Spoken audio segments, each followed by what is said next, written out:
쓰는 나의 신앙일기 TV 데일리 큐티 나무향기입니다. 오늘은 야고보서 5장 1절부터 6절을 묵상하겠습니다.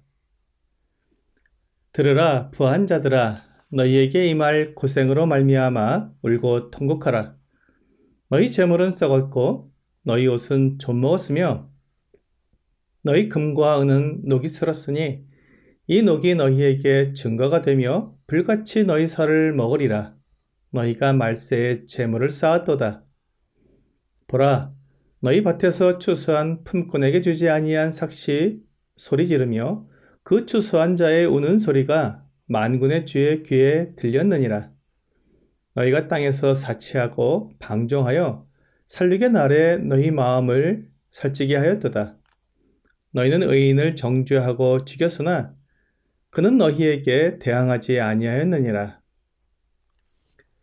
야고보는 이제 부자에 대한 경고를 하고 있습니다. 야고보가 말하는 부자는 단순히 돈이 많은 사람을 가리키는 것이 아닙니다. 돈이 많은 사람이라도 그 돈을 제대로 사용하면 오히려 존경을 받고 하나님께 인정을 받을 수 있습니다.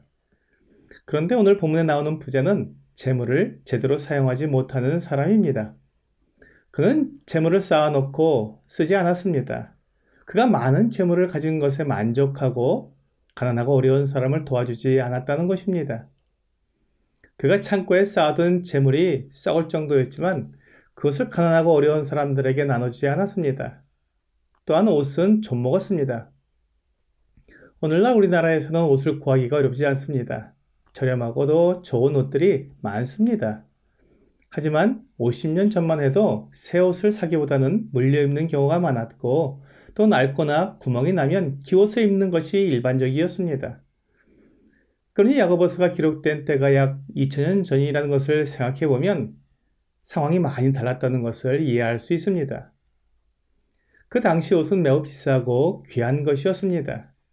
그런데 그런 옷이 좀이 먹었다는 것은 그 옷을 넣어두고는 한 번도 꺼내보지 않았다는 것을 말해줍니다. 이 부자는 옷이 그냥 낡아질 때까지 쓰지도 않고 넣어둔 것입니다. 그리고 금과 은이 녹이 슬었다고 말합니다. 금이나 은은 녹슬지 않습니다. 다만 녹처럼 보이는 때가 끼는 것뿐입니다. 금과 은의 이 녹때가 끼는 것은 아주 오랫동안 넣어두었다는 것을 말하고 있습니다. 이 부자는 재물이 많았지만 그것을 어떻게 사용해야 하는지 전혀 알지 못했습니다. 우리에게 주어진 재물이나 재능은 우리의 것이 아닙니다. 하나님께서 우리에게 맡겨주신 것입니다. 그래서 청직이라는 말을 사용하는 것입니다. 우리의 재물과 재능에 대해 주인이 아닌 청지기로서 사용해야 한다는 것입니다. 청지기는 주인의 재물을 맡아서 관리하는 종을 말합니다. 하나님께서 우리에게 재물이나 재능을 주신 이유는 그것으로 다른 사람을 도우라는 것입니다. 힘이 센 사람은 힘이 약한 사람을 돕고 재물이 많은 사람은 재물이 없는 사람을 돕고 지식이 많은 사람은 지식이 없는 사람을 도와야 합니다. 이것이 청지기의 올바른 자세입니다. 교회 안에서도 마찬가지입니다. 하나님께서 성도들에게 각각 은사를 주셨습니다. 은사는 다른 성도들을 온전하게 하기 위해 하나님께서 나에게 주신 재능입니다. 나에게 가르치는 은사가 있다면 하나님의 말씀에 대해 지식이 없는 사람들을 도와서 온전한 지식에 이르게 하는 것이 은사의 목적입니다. 봉사의 은사를 받은 사람은 다른 사람들이 교회 안에서 생활하는 데 불편하지 않도록 최선을 다해 도와주어야 합니다. 그러므로 은사는 나를 자랑하거나 나에게 이익이 되도록 사용하는 것이 아니라 오히려 다른 사람들을 돕기 위해 하나님께 받은 것임을 알 수 있습니다. 이러한 은사를 다른 사람을 위해 사용하지 않고 그것이 녹이 슬고 낡아지도록 가지고만 있다면 그는 결코 그 책임을 피할 수 없을 것입니다. 베드로전서 4장 10절과 11절은 각각 은사를 받은 대로 하나님의 여러 가지 은혜를 맡은 선한 청지기 같이 서로 봉사하라. 만일 누가 말하려면 하나님의 말씀을 하는 것 같이 하고 누가 봉사하려면 하나님이 공급하시는 힘으로 하는 것 같이 하라. 이는 범사에 예수 그리스도로 말미암아 하나님이 영광을 받으시게 하려 함이니 그에게 영광과 권능이 세세에 무궁하도록 있느니라. 아멘. 이라고 말씀하고 있습니다. 이 부자는 재물이 창고에서 썩어가고 있는데도 자기 밭에서 일한 일꾼들에게 품삯을 주지 않았습니다. 돈이 없어서 주지 못한 것이 아니었습니다. 금과 은에 녹이 낄 정도로 돈이 많았지만 일꾼들 품삯을 주지 않았습니다. 추수한 일꾼들은 품삯을 받지 못하면 그의 온 가족이 굶어야 했습니다.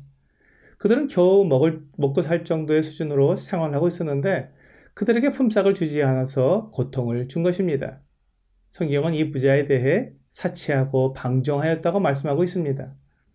자신의 사치와 쾌락을 위해 일꾼들에게 품삯을 주지 않고 자기 창고에는 재물이 썩도록 쌓아둔 것에 대해 하나님께서 크게 진노하실 것입니다. 이들의 운명에 대해 살리게 날에 너희 마음을 살찌게 하였도다 라고 말씀하고 있습니다. 그들은 심판의 날이 다가오는데도 자신을 살찌우고 있는 것입니다. 하나님을 생각하지 않고 자신들의 쾌락과 만족을 추구한 것입니다. 그들은 하나님의 엄중한 심판을 피하지 못할 것입니다. 하나님께서 맡기신 재물을 그들이 어떻게 사용했는지 낱낱이 계산할 것입니다. 그리고 그들의 행위와 욕심에 대해 합당한 보응을 받게 될 것입니다. 이것이 그들이 피하지 못하는 운명입니다. 하나님의 심판과 보응을 그들이 피하지 못하고 두려운 심판을 받게 될 것입니다. 그런데도 그들은 그것을 생각하지 않고 당장의 쾌락과 즐거움을 위해 재물을 쌓아둔 것입니다. 그들은 가난한 사람들, 악을 행할 여유조차 없고 힘없고 어려운 사람들을 자기들의 사치와 방종을 위해 이용하고 죽게 만들었던 것입니다. 그들은 이 부자에게 대항하지 않았습니다. 부자를 어렵게 만들거나 그에게 손해를 끼치지 않았다는 것입니다. 가난하고 힘없는 사람들이 부자와 권력자들에게 무슨 영향력을 행사할 수 있겠습니까? 그러나 부자는 이들을 이용하고 죽게 만든 것입니다. 우리의 재물과 재능은 내 것이 아닙니다. 하나님이 잠시 맡겨놓은 것입니다. 그러므로 때가 되면 반드시 주인 앞에서 결산을 해야 합니다. 마태복음 25장 19절은 오랜 후에 그 종들의 주인이 돌아와 그들과 결산할세라고 말씀하고 있습니다. 종들이 주인과 결산해야 할 때가 옵니다. 그 날을 위해 나는 맡겨진 재물을 어떻게 사용해야 하는지 생각해 보아야 합니다. 오늘의 적용 질문을 보겠습니다. 나는 무엇을 위해 재물을 쌓아두고 있습니까? 나에게 있는 재물은 하나님께서 맡겨두신 것이라는 생각으로 충성된 청지기가 되어 가난한 사람을 돕고 하나님의 복음을 전하는 데 사용해야 합니다. 오늘 나의 재물에 대해 주인이 아닌 청지기로서 올바로 관리하고 사용하는 여러분과 제가 되기를 주 예수님의 이름으로 기도합니다.